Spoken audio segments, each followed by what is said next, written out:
আসসালামু আলাইকুম। আমি কোথায় আসছি? দোকানের ঘরে আসছি। এখানে যে আমি মোরগ ফালি মুরগি, ওই যে মুরগির খোপে একটা এখানে দোকানের ঘরে আসছি।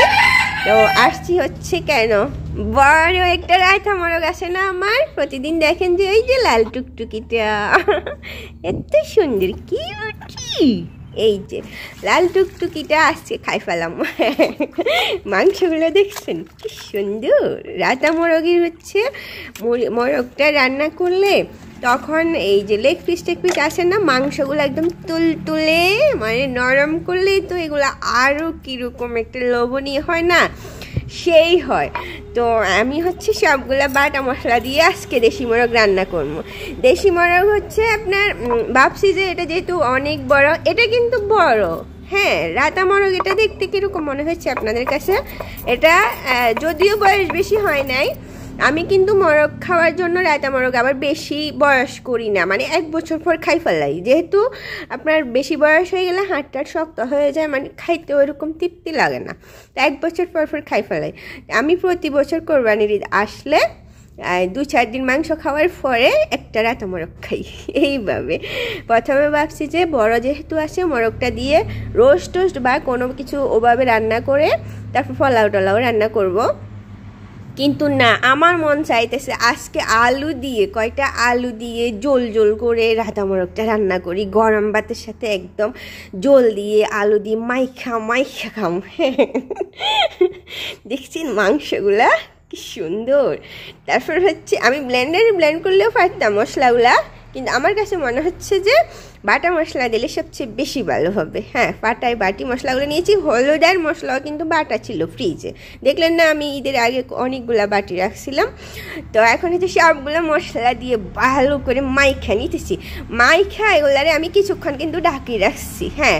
তারপর হচ্ছে কিছুক্ষণ মাইখা ঢাকিয়ে রাখলে হয় কি, ওগুলা মশলা টশলা সবগুলো ভেতরে প্রবেশ করে, হ্যাঁ।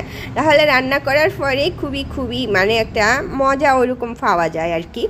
তো এই কারণে আমি হচ্ছে সবগুলো মশলা দিয়ে মাইখা রাখছি। শুধু গুঁড়া মরিচটা গুঁড়া জাল দিছি, ওগুলা হচ্ছে বাটি নাই, বাটা ছিল না, শেষ হয়ে গেছে। আর সবগুলো হচ্ছে বাটি দিচ্ছি।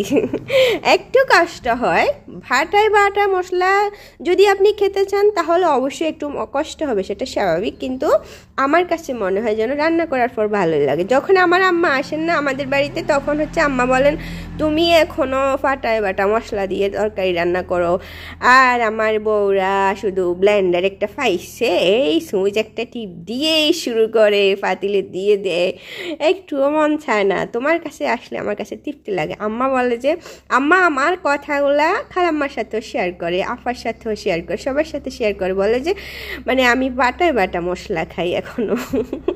আসলে কিন্তু হ্যাঁ, একটু কষ্ট করলে মনের মধ্যে তৃপ্তি করে খাওয়া যায়।